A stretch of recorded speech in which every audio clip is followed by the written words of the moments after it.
Hi everybody, David Lewis here. And today I'm going to share with you my 4 rules of sales. Now, for those of you that have been following me for a long time, you know I don't make many promises. But this is one promise I'm going to make, that if you follow and sell by these 4 rules, you will sell more cars and you will be more successful.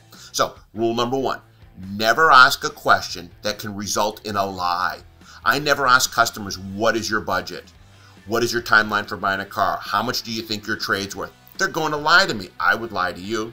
Rule number 2, never ask a question that could get an answer you don't want to hear. That's why I'm so opposed to trial closes. I hate them. If we can come together in terms of numbers, are you ready to buy the car today? Well, most people say no. That is an answer I don't want to hear.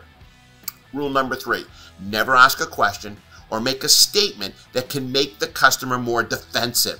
That's why that old saying of, you got to get the customer to nod their head all the time and you got to get 27 yeses throughout the sales process. All that does is make people more defensive. And rule number 4, always try to catch the customer pleasantly off guard.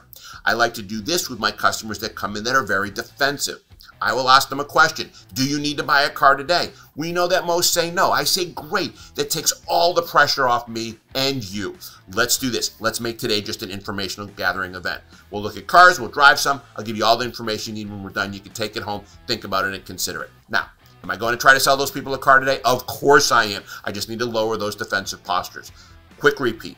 Rule number 1, never ask a question that can result in a lie. Rule number 2, never ask a question that can get an answer you don't want to hear. Rule number 3, never ask a question or make a statement that will make the customer more defensive. And rule number 4, always try to catch the customer pleasantly off guard. Good luck, everyone. Thank you for watching my video, and I hope I inspired you. If you enjoyed the content, please like, share, and click the subscribe button.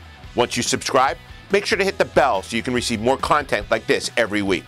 And should you have any comments or questions, I'd love to hear them.